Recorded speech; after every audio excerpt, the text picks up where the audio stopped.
Hi, I'm Tim, welcome to our channel, and thanks for logging on.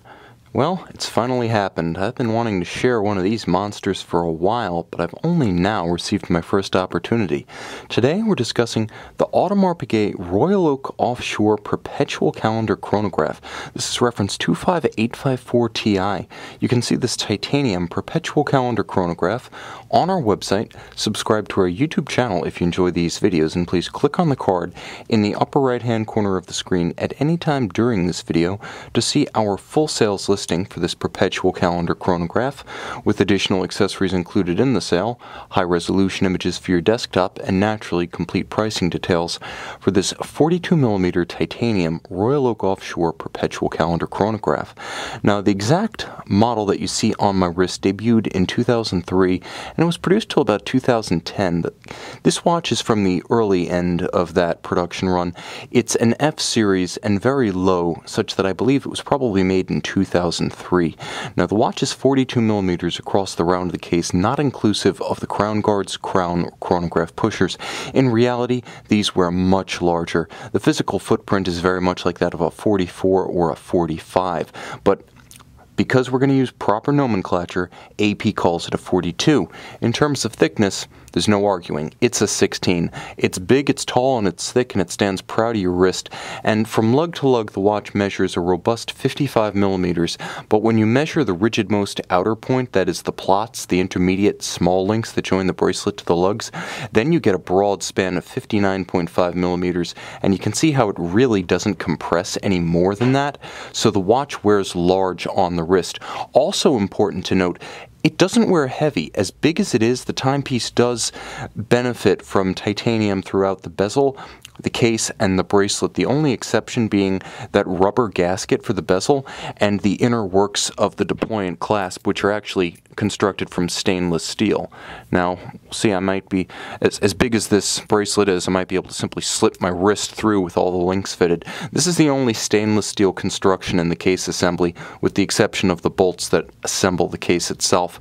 Stainless steel for strength, low in profile. It's actually more elegant than you might expect, given that we've seen diving clasps on the likes of Rolex's Submariner that are actually bulkier than the clamshell double deployant on this AP Offshore. Now, of course, you get what you pay for. With Audemars Piguet, a big part of the Royal Oak experience, offshore or otherwise, is metallurgy. And you get great value here because this is a rare example of an offshore on a full bracelet. We generally see these on calfskin, alligator, and rubber straps. So you have that highly integrated look, of course, from the Gerald Genta era, with the size, with the proportions, and the attitude of the Emmanuel Guyte Royal Oak Offshore. Now, of course, everything is beautifully finished. It's almost easier to see the step down and the taper of these links than to actually feel them. That's how seamless they are. That's the extent of the tolerance this is manufactured. You can also see the polished highlight, the rounded hairline bevel that aligns beautifully along the arc of the links, and the satin finish of the top. Now, underneath, you get a wonderful gap between each link. Allows the wrist to aerate on hot days. Moisture, sweat, grit escapes. Also prevents it from pinching skin or pulling hair. AP's been doing Royal Oak bracelets offshore and standard for a long time, and they do them right. One more mention of a bracelet feature, because I know you're ready to move on to the watch, but the screws. The screws fixing the bracelet to the case. That's exactly what you want on a big, bold, and aggressive sports watch that's designed to be worn with abandon. Screws, not spring bars, fixing the bracelet to the case. Now, of course, it is an offshore, so we get the octagonal, exaggerated, stepped-up bezel with the visible and, once more, accentuated and exaggerated bezel gasket. It's just a hairline on the standard Royal Oak. It's a visible part of the construction stack on the offshore.